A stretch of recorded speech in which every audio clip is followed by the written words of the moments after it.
The Paul Leslie Interviews.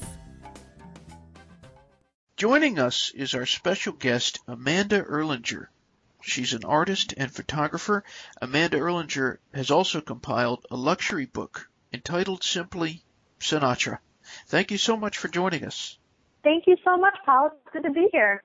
Thank you for joining us.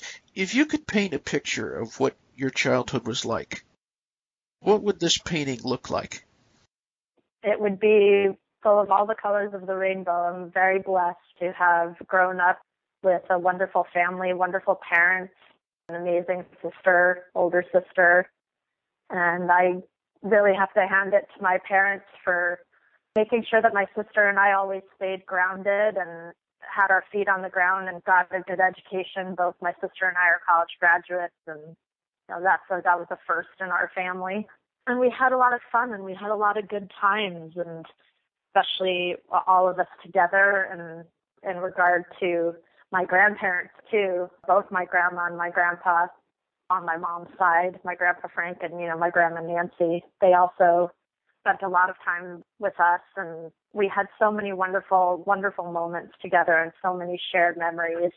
My father's parents and my father's family all live on the East Coast, so we didn't get to spend as much time with them when we were growing up and we were younger, but I always have really fond memories of my childhood, and I'm forever grateful, like I said, to my parents, my grandparents, for making sure that I just always had a good head on my shoulders, I think, and that's a lot of that is thanks to them. I really can't take an enormous amount of credit for that. I think they really made sure that we always knew where we came from and that not everybody was in the same position as we were. So it's always good to see and remember where you came from.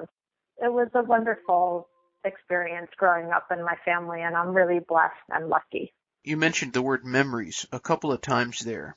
Just maybe the first one that pops into your mind. Share with us a very vivid memory from your earlier years. I have a very vivid memory of being in Palm Springs with my entire family.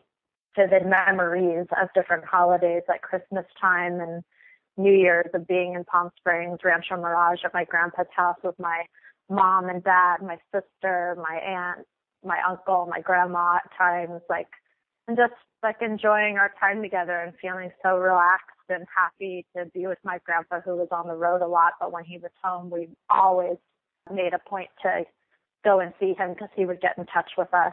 So yeah, I have really fond memories of that, of being there. And my grandpa didn't live very extravagantly. He really did have sort of a simple life when he was home and not on the road.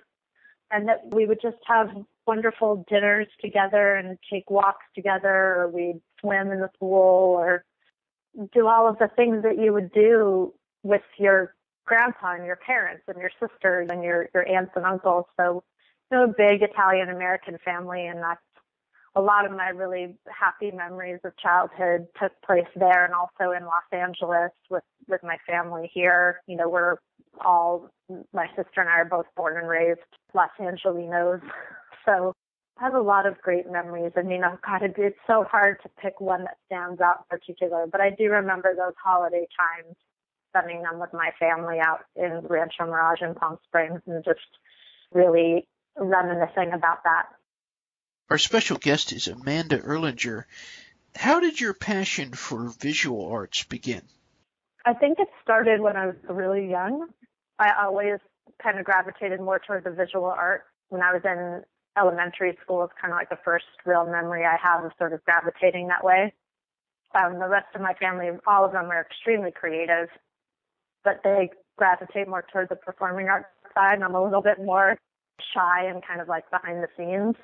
So when I think back to sort of getting my first paint set and kind of learning how to do that when I was quite young, and always sort of wanting to go that route and always dreaming of one day being able to have my own studio and work, which I've been lucky enough to achieve. So yeah, it started pretty early for me. I was a good student, like a very good student, but I did always sort of gravitate toward those visual arts. And then in college, I studied a double major. I did fine art, which was a focus on painting and photography, and then also art history. I always loved the history of art as well. It started pretty early. You mentioned in an article that was published recently that some of the things you learned about painting was from your grandfather, and of course your grandfather was Frank Sinatra. What was the greatest lesson that he gave you? My grandpa had his own painting studio at his home in Rancho Mirage, and he started painting very early on. I think a lot earlier than most people know. He started painting when he was probably in his early 20s. So, and he always kind of went back and forth to it. It was not so much a hobby as it was like a passion of his, and I think that it relaxed him. I think it gave him a little bit of time to do something outside of what he was doing with his, performing career. And he also enjoyed like doing that at home where his family was. And so in his art studio in Rancho Mirage, that's where my sister and I spent a lot of time with him, and it's where he basically taught me how to paint and taught me how to work with different materials and techniques. And the lesson that it takes from him that I really, really still hold with me and holds true to this day, it really resonates with me, was his respect for his materials. And he always instilled that in me, to take care of your brushes, take care of your palette knives, take care of your paints, make sure you're always keeping clean in your studio and staying organized, and don't rely on other people to clean up after you, clean up after yourself. And just take pride in that, and take pride in your work, but also take pride in your materials and take care of them, and make sure that you don't take that side of it for granted. So I would say that's probably the lesson that resonates the most with me. He was very neat and clean and tidy. He did have people that helped him in his life because his life was very busy, but when it came to certain things, and his studio was one of them, he cleaned his brushes himself. He organized his studio himself. He cleaned all of that and did the vast majority of his work and cleanup and working in his studio on his own, and he took great pride in that. I've always really respected him for that. He was like that in all his work. As far as the painting goes and what he passed on to me, I would say that would be the lesson that resonates the most. You've compiled this book, and the title of it is Sinatra. What was the inspiration behind the book?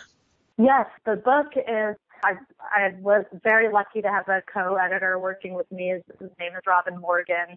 He's from the United Kingdom, really skilled at what he does. So he was a huge asset. And our designer, Stephen Reed, who also worked on the book and designed it in conjunction with myself. And the inspiration behind the book was really from my family, really my entire family. We always had talked about the fact that no one had ever done a book of this kind, sort of a fine art photography book that would celebrate his life, my grandpa's life, but would be from a very personal perspective. And the fact that I was sort of in charge looking through our family archives for so many years, my family came to me and said, would you be interested in kind of co-curating this book and editing it? And I said, it's, of course, it's an amazing honor, and I'm honored to do it. So that's the inspiration really came from my family and looking through their personal archives. And my grandmother had some amazing photographs that I had never seen before and that no one has ever seen before. A lot of those are included in the book. Photographs that my grandpa took himself that my grandmother had, where she kind of handed them off to me and said, your grandpa took these and I took these, and different family members took different photographs of him and of them together and throughout the years. So it was really exciting to look at all of it, and daunting as well because there's so much. And then, of course, there's other places where we looked at photographs, other archives, other sources where we sourced and licensed photographs from to include in the book.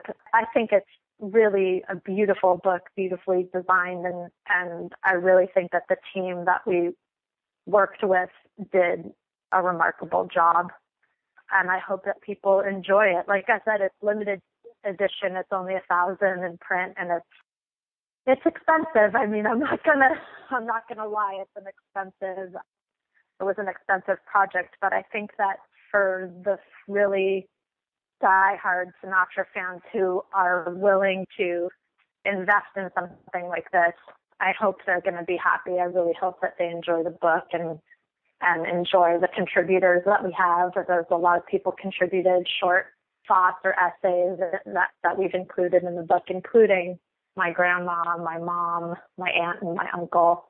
I think it's all very well done, and I hope that people are proud of it and enjoy it.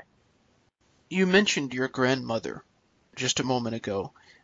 Recently, we welcomed a gentleman named Charles Granada, and he talked a lot about Nancy Sinatra Sr. Mm-hmm. And there's not a lot of information about her, but I just was hoping you could share with us, who is this woman at heart? Oh, my grandma's amazing. Gosh, she is 98 years old. She's still going strong. She's just the heart and soul of our family. She is the touchstone for so many of us, and she's intelligent. She's funny. She has a great sense of humor. She's strong. She's organized and skilled and loving and generous and so caring and kind. And I'm so lucky to have her as a grandmother. And I think that she is a very, very large reason why my grandfather was able to do what he did. And I think that if my grandpa were alive, he would agree that, because of a lot of the things that my grandma did and a lot of the ways that my grandma lived her life and helped take care of family and take care of friends and take care of certain parts of her existence and his existence, that he was able to achieve a lot of his goals with her help. She's just a wonderful, amazing person, and all the way around, with one of the most genuine souls of anybody that I know. I'm really honored to know her and call her my grandma. I love her dearly, as do all of us. Is there a picture in the book that you find yourself looking at again and again and again? There's a few. I'm partial to the earlier photographs, but there are some of the later ones that I also love. But the ones of him when he's young, very young. There's a few of him where he's swimming in the ocean in New Jersey that my grandmother took of him. And I love those because I live at the beach and I'm a surfer and a swimmer, and it's just so lovely to see those photographs of him. Those are a few that I had never seen before. And then I also love some of the classic images of him from like the 1950s. We were lucky enough to work with a few different archives. There's some beautiful photographs from that time period. And then later on in his life, I think when he had a chance to sort of relax a little bit more, there's a couple of photographs in there by John Bryson, famous photographer, where he's at his home in Rancho Mirage. And I just really love those photographs of him. He looks so relaxed and happy and kind of in his element. It was his favorite place to be when he wasn't on the road. It was his home in Rancho Mirage. And then there's a photograph of my grandparents together. Let's see, it's probably like in the late 90s, so late 1990s. And they're just greeting each other. I think it's after my sister's college graduation. And just seeing them together, later on in their lives, they were friends their whole lives. So seeing that picture always kind of tugs at my heart a little bit. It's hard to pick one. I know I was supposed to pick one, but it's hard to do. When somebody picks up this book and looks through it for the first time, what do you want them to get out of that experience? What was your vision when you were creating it for the end result? Well, my vision in creating it was just to hopefully show sides of him that perhaps some people didn't know, so a little bit more of a personal side, while we also have his career and different aspects of his life are represented in the book. I also wanted to make sure that it felt personal to people because it is a high-end book and it is something that's a collector's item. So I really wanted people to feel that they were getting something special, and my family felt the same way, as did Robin Morgan, who co-edited it with me. He also always said, we really need to make this feel personal so that we're showing us different sides of him. The man, not just the career, but the man himself. And so I hope when people look at it and read the words, a lot of it is the words that people wrote that are included in the book, contributions by his friends, by his family, and also by, contemporary people, contemporaries in the music industry and the creative arts industry that share their inspirations and thoughts on him. I wanted people just to hopefully feel like they walk away with a different, maybe they learned something that they didn't know before about him, or take something away from it that they didn't previously know. And also just enjoy the images in the book as well and kind of go on that journey. The book isn't laid out strictly chronologically, and the designer and I sort of did that on purpose. It's chronological in a way, but it lays out a little bit more like a lifetime of memories. So I hope people respond to that as well and enjoy the quality of the book. That's my hope. I really do hope that people know that my family really wanted to do something special, and hopefully it resonates with people. There are so many people who contributed to this book. They submitted things to you. Martin Scorsese, George Clooney, many people. Was there one that was the most touching for you to read? Definitely. I love some of the contributions that we got from different people. George Clooney's was amazing. The one from Quincy Jones is so personal and from a friendship level really strikes a chord with me. There's so many others in there that I love, but the one that when I read it, that it really, really hits me is my grandmother's contribution, which I sat and recorded her and then transcribed it. It's just so emotional and so heartfelt. I love what she has to say, and I loved her take on it and sitting with her and listening to her for those couple of hours that day, just talk about her life too, her life and her perspective, and talking about my grandpa and how she remembered it and how she feels about it. I feel like that's the one that really hits home with me. Everyone knows Frank Sinatra, the singer and the actor, and as you mentioned, some people know about his paintings, but you also talked a little bit about how there's a few photographs in this book that Frank Sinatra took himself. Yes. Is there any commonality that you noticed in his style of photography or in his subjects?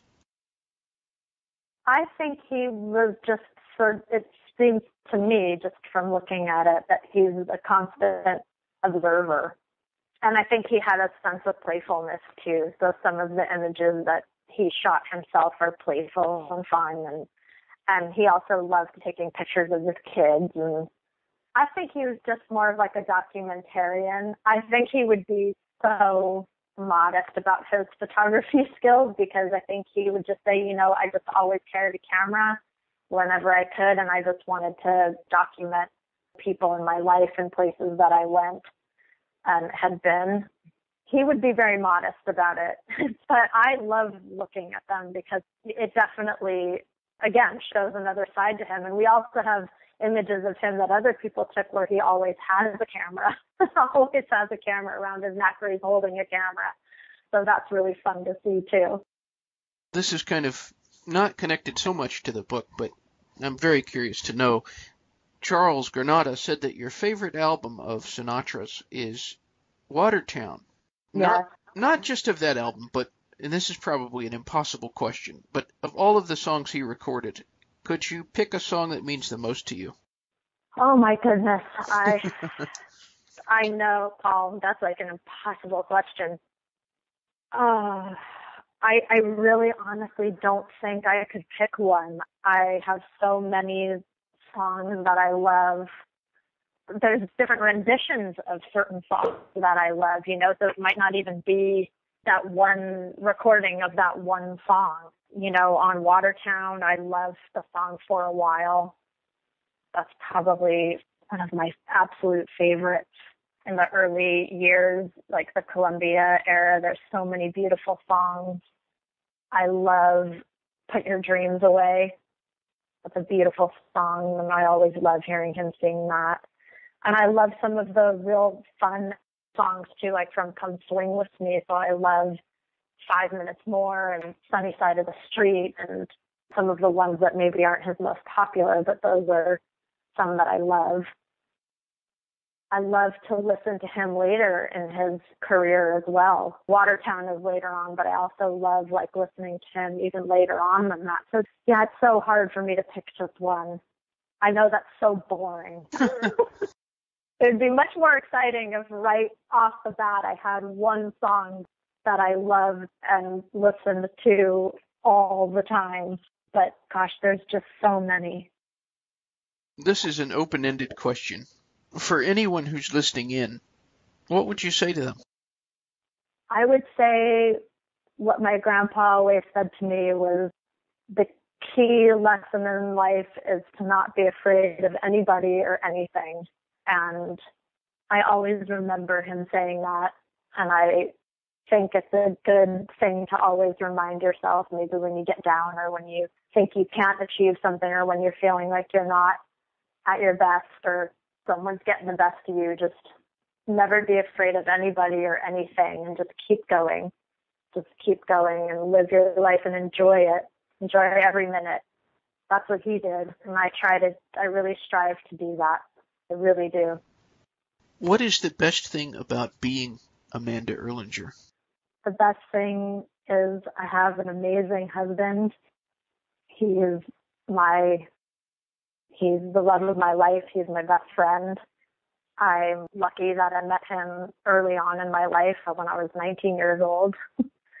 And he's always been there for me, best part of my life. And that I have a wonderful family and a wonderful, wonderful existence because of them. These people in my life make me who I am, and without them I wouldn't be who I am.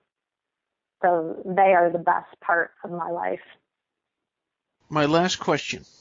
Who is Amanda Erlinger? Oh, Paul, these questions. These questions are very deep. Well, I'd like to think that I'm a good person, that I'm a person of substance, that I do my best every day, that I strive to do my best every day. And when I fall down, I pick myself back up. I hope that I'm a good wife, a good friend, a good sister, a good daughter, a good granddaughter, a good aunt, niece. And I hope that in some small way, part of who I am is the work that I've done in my life, my creative work, but also the work that I've done with my family and the things that I've accomplished. Even though to me they seem modest, they are a part of me, and I hope to continue to be proud and make those people in my life who I talked about earlier proud. I like to think of myself as an artist and a person with a good heart and a good soul, and hopefully to continue to strive to be the best that I can be. That's who I want to be. That's who I hope I am. Also hope to have a little fun along the way. A lot about me is fun, and I hope that sticks to the wall in some way, shape, or form about me. Thank you so much for sharing with us. Thank you. Thank you so much for some of those questions. Wow. Amazing. You should see the questions I don't ask. I don't want to see those. No, I do, actually. I would love to see those.